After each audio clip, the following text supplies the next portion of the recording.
J'ai envie de dire quelque chose à notre jeunesse, sincèrement, c'est cassez-vous. Cassez-vous de ce pays. Oui, cassez-vous de ce pays. Non, Il n'y a plus d'avenir dans ce pays. Doit-on quitter la France? Voici la question qui a été posée par Mourad Boudjelal et qui a suscité une vive polémique, à juste titre.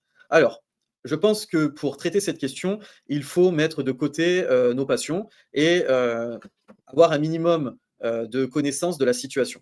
Alors, aujourd'hui, bien naturellement, n'importe qui pourra apprécier le fait que nous sommes le pays le plus imposé et taxé du monde.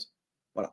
Ça, c'est une réalité. Et donc, quiconque a des arguments en disant c'est les riches qui veulent partir, n'a pas conscience du fait que ce phénomène touche toutes les strates de la population, en tout cas toutes les strates imposables, mais aussi le français qui ne paye pas d'impôts, mais qui, en allant au supermarché, se voit son pouvoir d'achat de plus en plus réduit, et naturellement les TVA, etc., etc.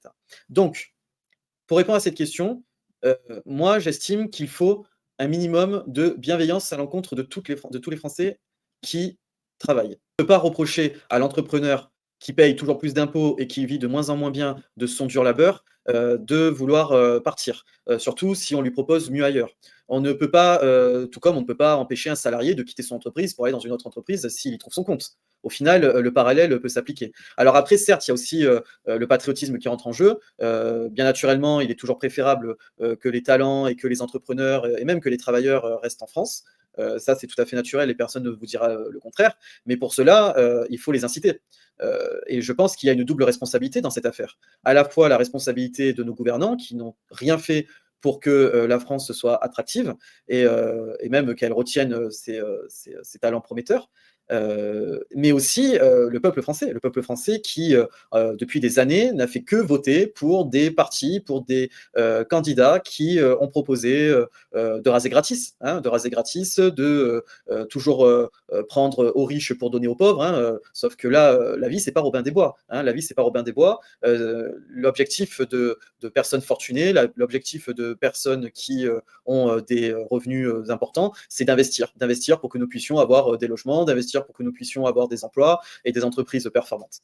Et ces personnes-là, il ne faut pas les dénigrer. Ce n'est pas parce que quelqu'un est un employé, un salarié, qu'il doit honnir celui qui a créé son emploi. Et inversement, celui qui crée des emplois ne doit pas honnir les personnes qui postulent à ce même travail. Donc, je pense que la réponse à cette question, c'est l'unité. Prendre en compte les intérêts de toutes celles et tous ceux qui font partie de notre société. Et également, faire des économies. Car si nous voulons payer moins d'impôts, il faut également que nous ayons un État qui se désendette et évidemment qui arrête de disperser ses financements publics dans tout et n'importe quoi. Pour ma part, j'estime que les dépenses de l'État doivent se consacrer à ces missions prioritaires. Ces missions qui aujourd'hui sont délaissées. Car à vouloir payer tout et n'importe quoi et investir en tout et n'importe quoi, l'État s'est complètement laissé embarquer dans l'abandon de ses priorités, à savoir la sécurité, à savoir la justice, à savoir la santé, à savoir l'éducation.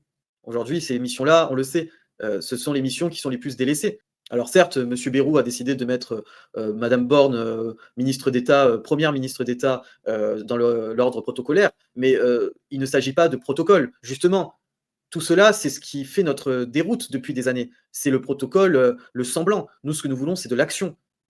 Naturellement, ce n'est pas en mettant Mme Borne ministre d'État que ça va résoudre tous les problèmes. Combien de ministres se sont cassés les dents en termes de sécurité, en termes d'immigration, en termes d'éducation nationale? Il faut un véritable sursaut. Et ce sursaut-là, nous ne l'aurons pas avec les partis actuels.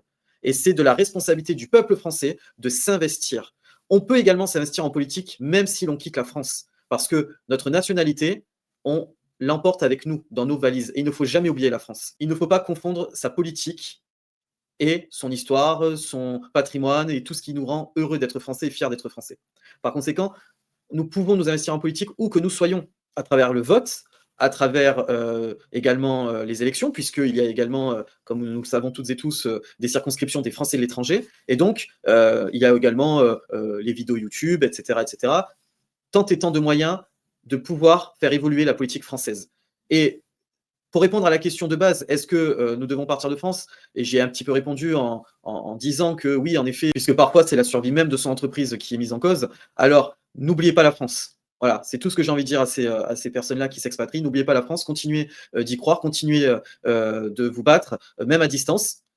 continuez à aller voter, puisque vous pouvez voter dans les consulats de France à l'étranger, et si possible, présentez-vous à des élections. Présentez-vous aux élections législatives des Français de l'étranger. N'hésitez pas à dire du bien de la France, pas à dire du bien du gouvernement français, pas à dire du bien de la politique française, mais soyez des ambassadeurs de la France à l'étranger. Car si la France rayonne à l'étranger, naturellement, elle l'attirera et tous les regards seront tournés vers elle. Et si tous les regards sont tournés vers elle, ça lui donnera une responsabilité supplémentaire. Mais il ne faut pas quitter la France et l'oublier. Quittez la France si vous en avez l'envie, quittez la France si vous y voyez un intérêt, mais ne quittez pas la France dans votre cœur. Voilà quel était mon message d'aujourd'hui. Oui, changeons de politique, mais continuons à croire en la France. Vive la démocratie et vive la France.